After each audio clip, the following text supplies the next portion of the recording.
முதல்வர் ஸ்டாலின் தனது பிறந்த நாளை அரசு பள்ளி மாணவர்களிடமிருந்து தொடங்கினார். 2025-26 ஆண்டிற்கான மாணவர் சேர்க்கையை தொடங்கி வைத்து மாணவர்களுக்கு மாலை அணிவித்து வரவேற்றார் என கல்வி அமைச்சர் அன்பில் மகேஷ் தெரிவித்துள்ளார். மாணவர்கள், ஆசிரியர்கள் இணைந்து முதல்வருக்கு வாழ்த்து தெரிவித்ததாகவும் கூறியுள்ளார். 72வது பிறந்த நாளை கொண்டாடும் முதல்வர் ஸ்டாலினுக்கு பிரதமர் மோடி வாழ்த்து தெரிவித்துள்ளார். ஸ்டாலின் நீண்ட ஆயுளும் ஆரோக்கியமும் பெற வாழ்த்துகிறேன் என மோடி வாழ்த்தியுள்ளார். தமிழில் கையெழுத்து போட்டு முதல்வர் ஸ்டாலினுக்கு கவர்னர் ரவி பிறந்தநாள் வாழ்த்து கடிதம் எழுதியுள்ளார்.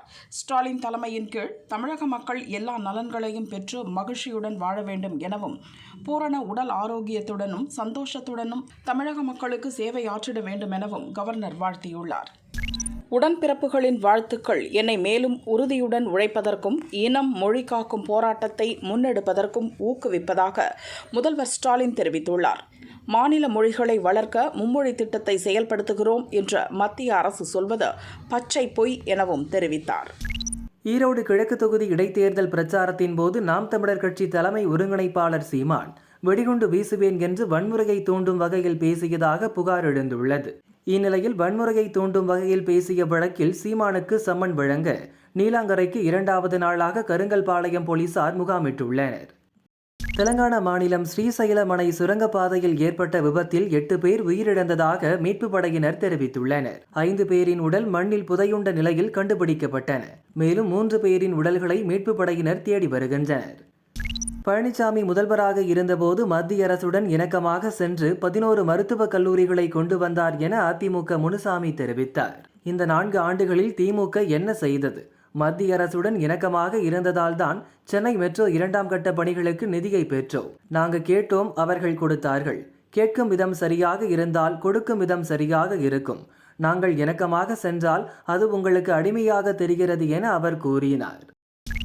சென்னையில் இன்று தங்கத்தின் விலை குறைந்துள்ளது. ஆபரண தங்கத்தின் விலை சவரனுக்கு 160 ரூபாய் குறைந்து 63,520 ரூபாய்க்கு விற்பனையாகிறது. 1 கிராம் 7,940 ரூபாய்க்கு விற்கப்படுகிறது. வெள்ளி விலையில் மாற்றமின்றி 1 கிராம் 105 ரூபாய்க்கு விற்பனை செய்யப்படுகிறது. சென்னையில் வணிக பயன்பாட்டிற்கான சமையல் கேஸ் சிலிண்டர் விலை 5 ரூபாய் 50 காசுகள் உயர்ந்து 1,965 ரூபாய்க்கு விற்பனை செய்யப்படுகிறது.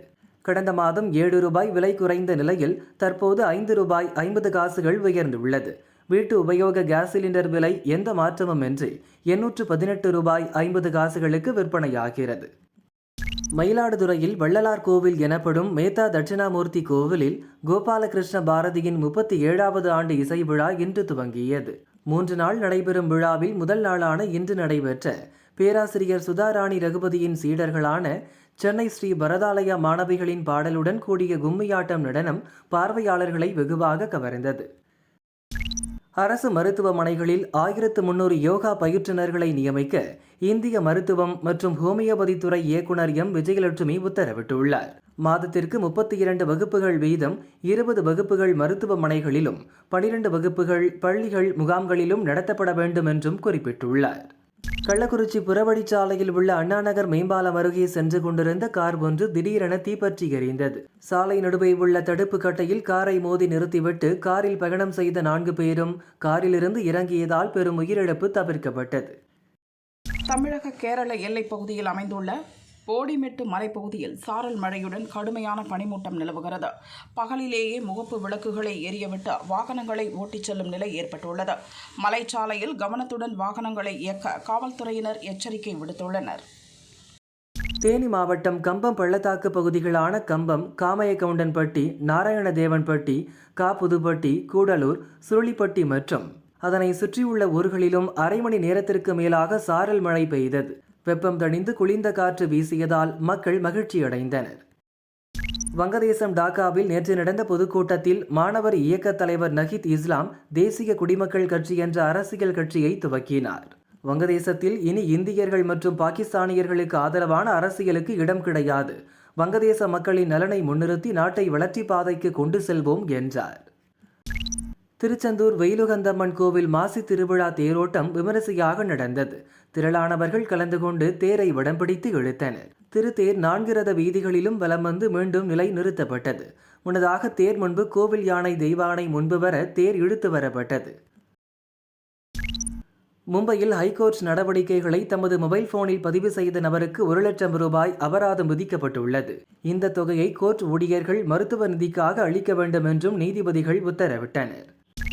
கேரளாவில் 11 வயது சிறுவனை பாலியல் வன்கொடுமை செய்த நபருக்கு 107 ஆண்டுகள் சிறை தண்டனை விதிக்கப்பட்டுள்ளது. பொன்னானி நெய்தலூரைச் சேர்ந்தவர் தாமோதரன் என்கிற மோகனன், வயது 60. தமது வீட்டில் 2012ஆம் ஆண்டு முதல் 2016ஆம் ஆண்டு வரை 11 வயது சிறுவனுக்கு பணம், மது மற்றும் உணவு கொடுத்து பாலியல் வன்கொடுமை செய்ததாக இவர் மீது வழக்கு தொடரப்பட்டது.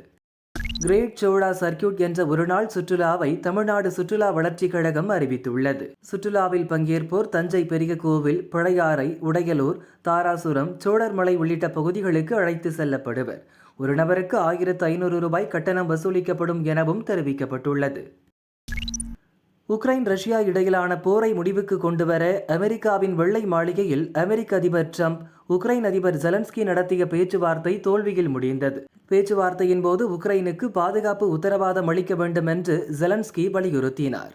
ரஷ்யா மீது அமெரிக்கா கரிசனம் காட்டுவதாகவும் ஜெலன்ஸ்கி குற்றம் சாட்டினார். ரஷ்யாவுடன் போரில் உக்ரைன் வெல்லப் போவதில்லை. உக்ரைன் அதிபர் ஜெலன்ஸ்கியால் 3ஆம் உலகப் போர் மூளும் அபாயம் ஏற்பட்டுள்ளது என்று அமெரிக்க அதிபர் ட்ரம்ப் சொன்னார். நீங்கள் லட்சக்கணக்கான உயிர்களோடு விளையாடுகிறீர்கள், நீங்கள் இந்த நாட்டை அவமதிக்கிறீர்கள் என்று ஜெலன்ஸ்கியை பார்த்து எச்சரித்தார்.